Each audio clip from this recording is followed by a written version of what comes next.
Listening to Whitney Webb will always open your mind. She discovered that the people who are behind the most extreme environmental proposals, the net zero bunch, are mostly bankers. Bankers are pushing extreme environmental policies, radical social policies that are disrupting society to the point of riots, famine, genocide, and war. They tell us cows and farmers are bad for the climate, so to save the planet, we must destroy our food supply. Highly irrational thinking, unsupportable claims, highly destructive policy. Why would bankers do things like that? They do it because it is the most profitable thing they can do. Bankers and governments are at the top of the financial food chain. They make money every time money changes hands. Any disruption to you is profits for them. Whether by taxes or interest on debt-based currency or interest on your credit cards, government and banks make money on every large and small financial transaction, billions of times every day. Disasters and crises generate so much revenue that governments and banks have an incentive to cause or promote disasters and crises. Literally, if anything disruptive happens, governments and banks make money. It doesn't matter if it's good or bad. If money changes hands, government and banks collect revenue. The bigger the disruption, the more they profit. Some economists decided to establish a metric that would represent national prosperity. They knew that production, not just financial transactions, represented prosperity. But the only way to easily get statistics on production is to look at producer income. So they are not measuring production, they're just measuring the flow of money. So the GDP reports include a lot of things that no one would call prosperity. It might seem stupid to include major disasters in the measure of prosperity, but to the upper financial classes, that is actually true. When the GDP goes up, it is always good for central power, but it might be very bad for you. If you had to pay a ransom on your kidnapped child, you would not call that prosperity, but the GDP does. A series of natural disasters, tornadoes, floods, earthquakes, all provide a sharp rise to the GDP. With this deceptive GDP, they are telling us that any flow of money is good for the economy and therefore somehow makes your life better. That is not true at all. When government and financial institutions are doing nothing but extracting wealth from you and I, they say it is a sign of a good economy. The thing that makes our lives better is production. Society cannot have stuff if we are not making stuff. But the GDP does not really measure production or our standard of living. It attempts to do that just by looking at the flow of currency. Destruction always causes large transfers of wealth. So from the view of the GDP, the tax collectors, the bankers, destruction is a good thing. If you have a genocide, the funeral business is booming and the GDP goes up. When people are killed, their homes are sold and the GDP goes up. If the IRS came and took your house, the GDP would go up because a financial asset moved from you to the IRS. Then the GDP would go up again when you go to look to buy or rent another house. If your house burns down, the GDP will go up because there might be an insurance payout, or somebody will clean up the lot and build another house, or you will buy an RV to live in now that you're homeless. The politician tells us if the GDP goes up while he is in office, we should re-elect him. Most people believe that because most people don't know what the GDP is actually measuring or telling us. When someone robs a liquor store, the GDP goes up when the liquor store replaces the stolen inventory. When our lives are disrupted, government collects more tax, banks collect more interest, large corporations sell more goods and services. For those large central powers, they win when we win, and they win when we lose. They don't care what happens to you as long as money is flowing. And whether we think we are winning or losing, parts of our earnings and savings are being constantly skimmed away from us because our systems of tax, finance, and currency are all rigged in that way. When a society is in a condition of peace and prosperity, the wealth extraction is more mild. When there's a disaster or crisis, the wealth extraction goes into high gear. There's no question that some crises and disasters are planned and executed by central powers for the purpose of collecting revenue. It is a highly profitable enterprise for central power.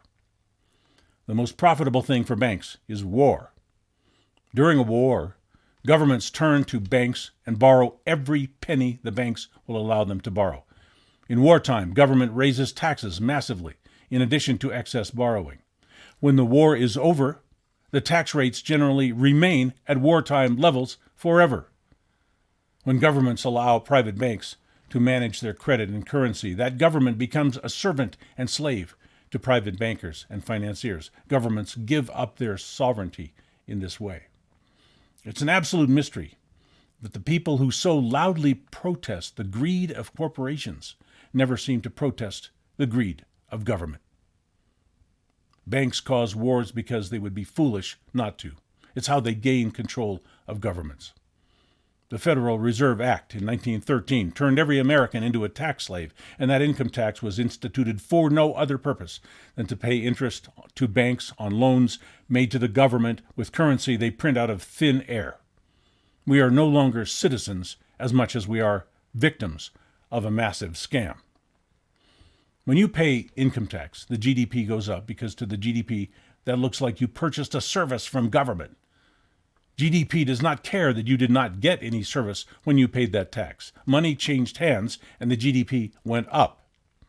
So what kinds of things generate the biggest and fastest revenues for the parasite class? Chaos, violence, fear, destruction, panic. Those are the big money makers for central power. Stability and peace are money losers. To central power, a rising GDP is always good for revenues. For you, a rising GDP might be based on the worst thing that ever happened to you. You will never hear government or banks referring to themselves as parasites, but that is by far the most accurate term to describe what they do. GDP is a propaganda term. You are supposed to believe that when the GDP is going up, the economy is good. But actually, when the GDP is going up is when the institutions are skimming off more parts of your earnings, wealth, and assets. So not just wars, but the crisis narratives and the overblown emergency declarations are huge revenue generators for the powers that be. And for that reason, we have to question the truth and reality of those narratives. When you hear a politician or newscaster tell you that there is some big emergency, chances are you are being scammed. Whitney Webb has peeled back a few layers of the onion, and she has shown us that broad, sweeping, global-scale schemes, narratives, and campaigns are largely contrived turbulence introduced into the economy for the purpose of extracting wealth from you and I. When you hear terms like net zero, climate change, carbon tax, carbon neutral, pandemic, electric cars, fossil fuels, terrorism, central bank digital currency, wokeism, racism, various regional wars and conflicts, these terms and campaigns are always making someone money. And that may be the only reason they exist, to generate wealth for the parasites at the very top of the financial food chain, as all of those things do. In order for your life to be under control and prosperous, the national and global situation needs to be very boring, stable, peaceful, non-eventful. You cannot build your wealth unless you are working on a stable platform that is not continually extracting your wealth with one staged crisis after another. You need to be left alone so you can think and get your work done. You cannot build wealth while central powers are jacking up change and conflict and forcing you to pay a tax or fix a problem or lock yourself down in a state of fear and crisis. If we innovate, build businesses, and prosper, that generates tax revenue gradually. If we have a disaster, that generates tax revenue quickly. Government knows that.